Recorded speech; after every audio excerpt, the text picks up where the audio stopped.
tout le monde, je suis ravie de vous retrouver pour cette nouvelle vidéo dans laquelle je vais vous parler à nouveau de challenge car pour cet été j'ai décidé d'en faire plusieurs. Mais avant de commencer, je voulais m'excuser pour le son puisque mon micro a fait des siennes encore une fois. Donc je filme sans et donc je sais pas trop ce que ça va donner, j'espère que ça va aller. Bref, comme je vous disais, j'ai décidé pour cet été de faire plusieurs challenges. Si vous avez vu ma précédente vidéo dans laquelle je vous explique que je fais le challenge l'été lisons l'Asie, je vous remets le lien par ici, je ne sais pas où, si ça vous intéresse et que vous n'avez pas eu le temps d'aller voir. Donc c'est un challenge qui est organisé par Eva de Perfect Books et que j'ai décidé de faire en le remplissant qu'une dizaine de livres. Ce qui fait que sur 4 mois, juin, juillet, août et septembre, 10 livres, ça fait très peu par rapport à mon rythme de lecture, surtout qu'on rentre en vacances, en période de vacances, notamment en août, donc j'espère pouvoir lire un petit peu plus que mon rythme habituel. Du coup, il me fallait un autre challenge pour pouvoir compléter et avoir plus de livres dans ma pile à lire de l'été. Bref. J'ai décidé du coup pour l'été de combiner avec le challenge organisé par Audrey Just Reading et les lectures de l'eau sur Instagram qui s'appelle Travel Challenge 2021 avec le super accent, vous le savez maintenant. C'est un challenge organisé autour du voyage avec des items comme les destinations, les moyens de transport ou les activités. Je vais vous présenter ça un petit peu, mais plutôt rapidement. Donc si vous voulez en savoir plus, avoir vraiment tous les détails de ce challenge, je vous invite à aller voir sur Instagram chez Audrey. Je vous mettrai bien évidemment tous les liens en barre d'infos pour que vous puissiez vous y rendre, et là vous aurez carrément tous les détails puisque je sais qu'il y a aussi des mini challenges tout au long de l'été. Il y a un challenge final avec comme un roadbook avec les items que vous avez remplis, etc. Enfin voilà, c'est assez complet, il y a plein de choses, donc surtout n'hésitez pas à aller voir sur les Insta d'Audrey et de l'eau. Voilà. Donc, de mon côté, je vais juste vous indiquer les items et vous dire quel roman j'ai sélectionné pour ces items. Sachant qu'à chaque item, j'ai choisi de mettre 2 romans. Le premier est celui que je veux lire en priorité et bien sûr, ben, vous l'aurez compris, le second, c'est s'il me reste du temps. Qu'est-ce que je voulais vous dire d'autre ? Je ne vais pas vous faire de résumé cette fois-ci, je vous mets la liste que j'ai faite sur Livre Addict, donc je vous mets le lien, comme ça vous pouvez aller directement sur ce lien, vous allez retrouver la liste de tous les romans que j'ai mis dans le challenge et du coup en cliquant dessus vous avez tous les résumés, vous n'avez pas besoin de vous inscrire pour pouvoir les consulter, voilà. Je vais m'arrêter là et je vais attaquer tout de suite parce qu'il y a quand même 16 items et comme dans chaque je recommence, comme dans chaque item j'ai mis 2 romans, ça fait 32 livres à vous montrer. Donc je prends mon petit bullet dans lequel j'ai fait hop, mon petit récap comme d'habitude et je commence. Donc les 4 premiers items sont les moyens de transport. Le premier c'est le vol 307 a disparu et dedans vous avez voyage, science-fiction ou Big Lit. Donc là j'ai choisi de mettre le tome 2 de Rebecca King, Pack de sang de Cassandra O'Donnell aux éditions J'ai lu justement le tome 1 il y a très peu de temps. C'est de l'urban fantasy, donc je l'ai mis dans cette catégorie. Et le deuxième que j'ai mis, c'est Rivage de la colère de Caroline Roland aux éditions Pocket. Donc là, on est plutôt dans du c'était quoi? Voyage, voilà. Puisque là, on va se retrouver au Charcot, qui est une archipel de l'île Maurice. Voilà pour les 2 premiers. Je ne sais pas si c'est une bonne idée de mettre les romans sur le support du trépied. Vous allez à chaque fois entendre un bruit, ça va être désagréable. Voilà, j'ai changé de méthode. Ensuite, le deuxième moyen de transport qu'on nous propose, c'est la croisière s'amuse, comédie, féerie et pouvoir. Donc là, j'ai choisi de mettre Evie Wild, le tome 3 d'Hélène Harper. Ça s'appelle SOS Fantôme en détresse. C'est chez les éditions Bookmark Infinity dans leur collection Urban Fantasy. Donc là encore, Big Lit, Urban Fantasy. De toute façon, là, c'est magie, pouvoir. Oui, parce que là, je suis dans l'item numéro 2, pardon. Je m'embrouille les pinceaux. Donc ben là, magie, on est en plein dedans. Et le deuxième que j'ai mis, c'est le tome 2 de la sélection L'Élite de Kirakas aux éditions Robert Laffont dans la collection R. J'ai lu le tome 1 en fin d'année dernière, il me semble. Ben là, on est plutôt dans le pouvoir, donc puisque c'est une histoire où le roi, enfin le prince plutôt, se cherche une princesse.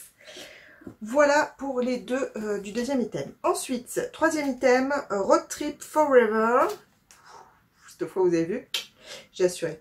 Amitié, famille, retrouvailles. Donc là, j'ai mis La scène des souvenirs de Kate Morton aux éditions Pocket, puisque là, c'est une histoire de famille. Je crois que c'est une jeune femme, ou non, une femme, pas forcément jeune, je ne sais pas, qui va rechercher un petit peu le passé de sa mère. Et le deuxième que j'ai mis, qu'on voit beaucoup passer, c'est le tome 1 des 7 sœurs de Lucinda Riley que j'ai aux éditions Le Livre de Poche. Donc là aussi, c'est une histoire de famille puisque les héroïnes partent sur les traces de leur passé, enfin de leurs origines plutôt. Ensuite, quatrième moyen de transport, c'est le train fantôme, suspense, horreur, fantasy, fantastique ou magie. Donc, j'ai mis, que je ne me trompe pas, oui, j'ai mis fantasy, le premier que j'ai mis. J'hésite à chaque fois, je me dis mais pourquoi j'ai mis celui-là dans cet item, ça n'a rien à voir. Si, c'est de la fantasy. Donc le tome 3, D'accord corrompu, Rêve de feu de Kelly Sinclair aux éditions Bookmark Infinity dans la collection Onirique. J'ai lu le tome 2 il y a très peu de temps, j'adore cette série, je passe toujours un excellent moment. En général, je le lis en lecture commune avec Stéphanie de la chaîne Les Chroniques de Lully. Je pense que cet été, on va réussir à se caser celui-ci en lecture commune encore une fois, du moins je l'espère. Et voilà, donc c'est parti pour celui-ci. Et le deuxième, c'est encore de la fantaisie, puisque j'ai mis, hop, je vérifie que c'est bien ce que j'ai mis, oui c'est ça, Terre de brume, le tome 2, Le choix des élus de Cindy Van Wilder chez Rajo. Là encore, c'est de la fantaisie, j'ai lu le tome 1 il y a très peu de temps, donc je l'ai sélectionné parce qu'en plus, j'aimerais en profiter pour essayer d'avancer un maximum mes sagas commencées. Donc vous allez voir que dans les sélections de livres que j'ai fait, il y a beaucoup de tomes 2, 3, etc. Puisque voilà, je voudrais bien en profiter pour avancer mes sagas. Ensuite, nous partons sur les destinations. Donc là, dans destination, il y a 4 items. Le premier, c'est Gang of New York. Donc là, on est dark romance, clan, bikers, gang, drame psychologique. Donc, qui dit bikers dit The Wild Crows. Il n'y a pas The, c'est Wild Crows, pardon. Tome 3, sans le reflet, c'est mieux. Confession de Blandine P. Martin en auto-édition. Donc là encore, j'essaie d'avancer une saga. C'est du bikers pur et dur. Donc ça rentre pile poil. Et le deuxième que j'ai choisi, c'est plutôt drame psychologique, puisque j'ai mis dans cet item La deuxième femme de Louise May, aux éditions Pocket, que m'a chaudement recommandé, enfin pas moi personnellement, mais sur sa chaîne en tout cas, Dorian de la chaîne Monsieur Cabric, et du coup je l'ai commandé et reçu il y a très peu de temps, et j'aimerais pouvoir me le lire cet été. Ensuite, sur la deuxième destination, on est Ciao Bella avec une romance ou du feel good. Donc là, je pars sur de la romance dans Les Amants des Pierres Levées, le tome 2, un Tomahawk pour Megumi, de Nadège Margot aux éditions Rainbow. Alors c'est une édition, une sous-édition de Bookmark, pardon. Donc là aussi, c'est un tome 2. C'est une romance fantasy que j'avais beaucoup aimée parce qu'il y a beaucoup de références à des cultures différentes et c'était vraiment très bien. Et le deuxième que j'ai choisi, c'est plutôt du feel good, il me semble, sauf erreur de ma part. Au petit bonheur, la chance d'Aurélie Valogne aux éditions Le Livre de Poche. J'ai une collection un petit peu sympa là, avec la tranche dorée, elle est très jolie. Je n'ai jamais lu de Aurélie Valogne, je fais un mix d'Aurélie Valogne, donc ça sera l'occasion de m'essayer. Je suis en train de faire une pile de dingue ici, comme d'habitude, espérant que ça aille jusqu'au bout.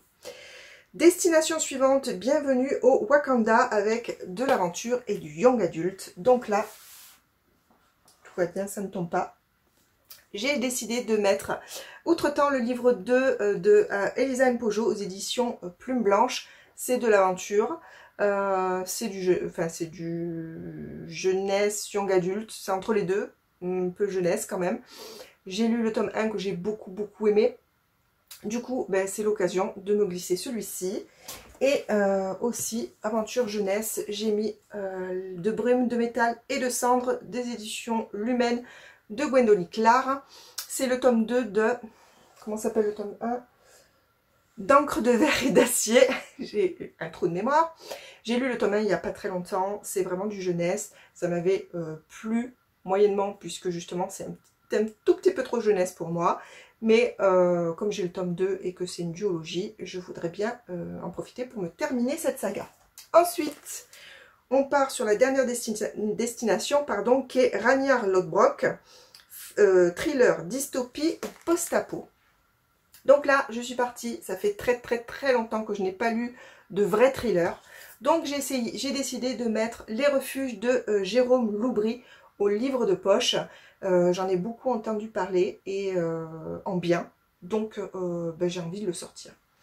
Et le deuxième, c'est une dystopie, c'est ça, hein, il y avait dystopie dans le truc, oui c'est ça. C'est le tome 2 de Destiny de Cecilia Ahern aux éditions Hachette. Ben, si vous me suivez, vous savez que j'ai lu le tome 1 il y a très peu de temps pour le mois de la SF. Et du coup, comme c'est une duologie, là encore, j'aimerais bien pouvoir me le caser pour pouvoir terminer cette saga. Ensuite, on arrive sur les activités. Donc la première activité qui est proposée, c'est Farniente, un livre qui se passe au soleil. Alors, je vais mettre pour la 150e fois, je pense, un livre dans une palle. C'est Semblable, le tome 2 de Julie Jodz aux éditions Plume Blanche. Je crois que depuis le début de l'année, vous devez le voir passer dans toutes mes palles parce que je ne fais que le mettre et je ne trouve jamais l'occasion de le lire. J'espère pouvoir y remédier cet été, surtout qu'il n'est pas très long. Je sais que le tome 1 avait été très facile à lire et que j'avais beaucoup aimé. Donc je ne vois pas ce qui me retient à lire ce tome 2. J'espère vraiment que cette fois-ci, je vais réussir à me le caser. D'ailleurs, l'autrice passe de temps en temps sur mes vidéos. Donc si elle me voit, je suis vraiment désolée cette fois. J'espère que c'est la bonne.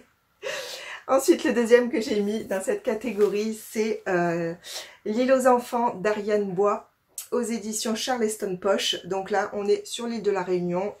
Donc voilà, c'est pour ça que je l'ai mis dans la catégorie au soleil.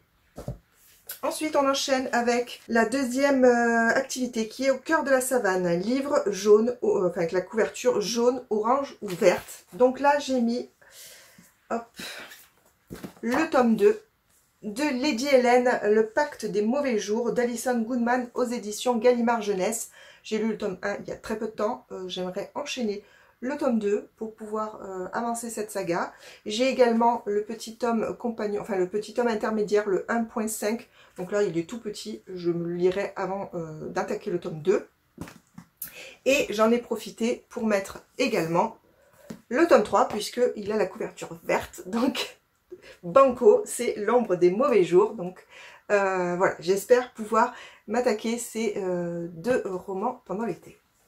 Ensuite, une catégorie à une activité où j'ai eu énormément de mal à mettre quelque chose dedans. Donc j'ai un petit peu triché. C'est Surf, un livre avec un sportif ou qui fait penser au sport. Alors, certains me diront qu'il n'y a rien à voir et je comprendrai très bien puisque j'ai mis dans cette catégorie Comment je suis devenue un robot de Nadia Coste aux éditions Syros, collection Tempo. C'est un tout petit roman. Il est très jeunesse, il me semble. Je ne sais pas. C'est en fait un roman où on parle d'une jeune fille qui est victime d'un accident. Elle va se retrouver avec, alors je sais plus si c'est un bras artificiel. Donc c'est comment vivre avec ce membre artificiel. Alors je l'ai mis dans qui fait penser au sport. Plutôt dans l'idée se réadapter à son corps, apprendre à vivre avec son corps, son nouveau corps. Voilà, quelque chose qui a rapport avec le corps. C'est tiré par les cheveux, je vous l'accorde, mais j'ai pas trouvé mieux. D'ailleurs, le deuxième, c'est pas tellement mieux, puisque j'ai mis Harlan Coben, Sans défense d'Harlan Coben aux éditions, je ne sais pas, France Loisirs. Alors, j'ai mis celui-ci parce qu'en fait, c'est un des tomes avec le héros qui s'appelle Myron Bolitar, que j'aime pas particulièrement, mais comme c'est un livre qu'on m'a offert, je vais quand même le lire. Et en fait, ce personnage était avant, puisque je crois qu'il ne l'est plus dans ce tome-là, comment on dit, Ah, j'ai perdu le mot. Un assistant sportif, là, un agent sportif, voilà, c'est ça. Donc, il était un agent sportif pendant plusieurs tomes. Là, on est au 11e, je pense que c'est le dernier qui concerne ce personnage. Et donc là, il est détective, a priori, si j'ai bien compris. Bon, je les ai pas tous lus, j'en ai lu qu'un, je crois, avec ce personnage, que j'avais pas trop aimé. Donc, on verra bien. Mais là, encore, je vous l'accorde, c'est un petit peu tiré par les cheveux. Ensuite, quatrième activité, c'est 1 km à pied, un livre choisi par une autre personne. Alors là, en fait, je pars du principe qu'une lecture commune, c'est un livre choisi par une autre personne. Oui, c'est un peu... mais là encore, je m'arrange un peu comme je veux. Hein. En même temps, c'est mon challenge. Hein. J'ai mis La Faucheuse, le tome 1, puisque normalement, je suis censée le lire en lecture commune avec le groupe organisé par Dorian, toujours de la chaîne Mister Cabric, Monsieur Cabric, d'ailleurs, je sais pas pourquoi je dis Mister, j'en sais rien, bref. Et du coup, voilà, c'est une lecture commune qu'on est censé faire en août. J'en ai profité du coup pour le glisser ici, en me disant que ben, c'était pas une lecture que je m'étais automatiquement choisie, c'est une lecture qui a été choisie par rapport à une lecture commune. Je sais pas si vous voyez un petit peu là où je pars. Et le deuxième que j'ai mis dans cette catégorie, c'est Les Cartographes, le livre 2 de S. Groove aux éditions Nathan, qui s'intitule Passager d'or. Je l'ai mis là parce qu'en fait, c'est une lecture que mon fils m'avait déjà choisi pour je ne sais plus quel challenge. Je ne me rappelle plus. En début d'année, il me semble. Le Frosty, je crois. Ouais, donc même fin d'année dernière, on va dire. Et en fait, je ne l'ai pas lu pendant le challenge. Donc, je me suis dit que j'allais le rempiler ici, puisqu'il me l'avait choisi à la base pour que je lise et que je ne l'avais pas fait. Je ne sais plus où poser les livres, tellement il y en a. Ensuite... activité suivante, escalade du Vésuve, lire un roman de plus de 400 pages. Donc là, c'est plutôt facile. Je dirais qu'il y en a plein dans ceux que je vous ai présentés qui rentreraient dans cette catégorie, mais j'ai décidé d'en mettre quand même 2 de plus, puisque je suis un petit peu maso. J'ai mis Winter de Marissa Meyer, qui est le tome 4 des Chroniques lunaires, pardon, aux éditions PKJ. Alors, Bricasse de Bricasse, je crois qu'il fait plus de 900 pages.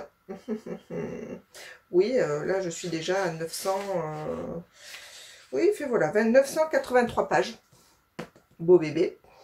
Donc, je suis très impatiente de lire ce tome 4 parce que j'ai beaucoup aimé les 3 premiers tomes et même les petites nouvelles que j'ai lues en rapport. Du coup, j'espère pouvoir me le caser, même si c'est pas gagné.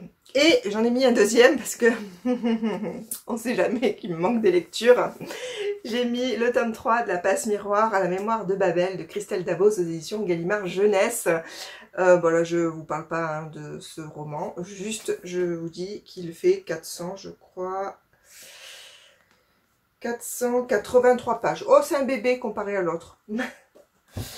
Ensuite, activité suivante, nager avec Flipper, lire un livre avec un animal ou avec, dans le livre ou sur la couverture. Donc là, j'ai choisi de mettre Grey, pardon, de Léonie Swann aux éditions 10-18. Donc là, non seulement on a un perroquet sur la couverture, pile-poil, mais en plus ce perroquet est l'un des personnages du roman. Donc je remplis toutes les catégories. Et le deuxième que j'ai mis, c'est le Hunger Games, La balade du serpent et de l'oiseau chanteur de Suzanne Collins aux éditions PKJ. Donc là, on a l'oiseau mon cœur. Donc, ben, je rentre là dans la catégorie. Je vais y arriver. Encore un beau pavé, soit dit en passant. Ensuite, avant-dernière activité, Harry rencontre Sally, un livre qui parle de nourriture ou de restaurant. J'ai mis dans cette catégorie La guerre des papilles de Lucie Castel aux éditions HarperCollins Poche, qui était un conseil de Stéphanie de la chaîne Les Chroniques de Lully et qui parle de chocolat, de pâtisserie, de petits gâteaux, enfin de choses très très gourmandes. Donc je rentre dans le thème. Et le deuxième que j'ai mis, ça va finir par tomber, je vous le dis moi. C'est Meurtre et pépites de chocolat de Joanne Fluck aux éditions Le Cherche Midi. Donc là, c'est les enquêtes d'Anna Swensen. C'est le premier tome. Ben voilà, hein, le titre parle pour lui-même. Donc, je l'ai mis là. Il me reste la dernière activité à vous présenter qui est Dracula vous attend, un livre avec qui se déroule dans un lieu insolite. Donc j'ai mis pour cette catégorie, hop, j'espère ne rien faire tomber, Changer l'eau des fleurs de Valérie Perrin que j'ai aux éditions Le Livre de Poche. Donc ça se passe dans un cimetière puisque l'héroïne Violette est garde-cimetière. Voilà. Et le deuxième que j'ai mis c'est, ça tient, je ne sais pas comment j'y arrive, Steam Sailor, le tome 1, l'héliotrope de E.S. Green aux éditions Gulfstream. Là on est dans un héliotrope. Donc c'est un navire volant. Voilà. Donc j'ai estimé que c'était quand même un lieu plutôt insolite. Voilà, voilà pour tous les romans que j'ai décidé de me mettre, enfin de tenter de lire pendant ce mois. Il y en avait un qui était un petit peu en équilibre, c'était un peu dangereux. Donc pour ces mois d'été, ça commence le 21 juin, c'est-à-dire aujourd'hui, et ça se termine le 22 septembre, donc c'est vraiment les 3 mois d'été. C'est nickel, je ne sais pas ce que je vais réussir à lire, j'espère au moins arriver à lire tous les premiers de chaque catégorie, parce que ça me permettrait d'avancer pas mal de sagas. Et en même temps, donc comme je vous disais, je cumule un peu les challenges. J'en profite pour tenter de faire le challenge Paye ton slip de Séverine de la chaîne Il est bien ce livre. Puisque si vous avez bien compris, j'ai présenté 32 romans.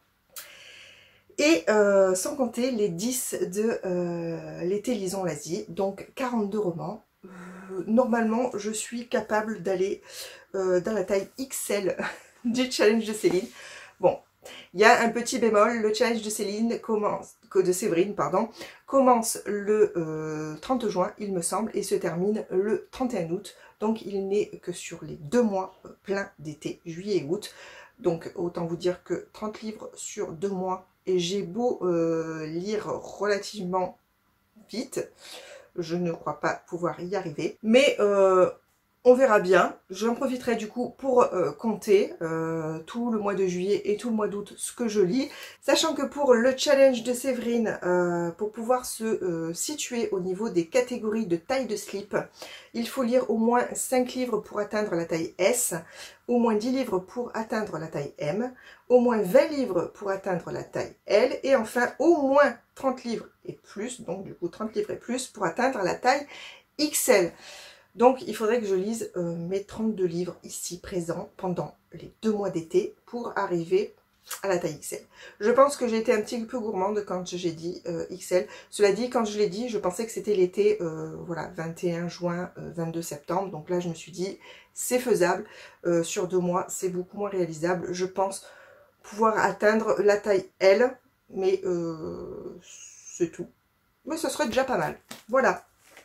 Bon, je vais m'arrêter là parce que je pense que cette vidéo est un petit peu longue, j'en sais rien en fait, mais puisque je ne vois pas, j'ai pas mes lunettes, ce qui s'affiche sur mon écran. En tout cas, je vous remercie d'être arrivé jusqu'au bout. Dites-moi si vous aussi vous faites des challenges pendant cet été, lesquels et combien de livres vous avez prévu de lire, quels sont vos rythmes de lecture, est-ce que si les livres que je vous ai présentés, vous les avez lus, ce que vous en avez pensé, ce qui vous intéresse, si vous avez envie de faire une lecture commune, surtout n'hésitez pas, j'adore partager mes lectures, donc si ça vous tente, on s'échange les mails, on se contacte sur Insta, enfin il y a plein de moyens, il n'y a pas de souci, mais surtout n'hésitez pas. Et voilà, ça sera tout pour cette vidéo. Je vous remercie et j'espère que vous passerez un très bon été avec plein de belles lectures. Et je vous dis à très bientôt pour une prochaine vidéo. A plus!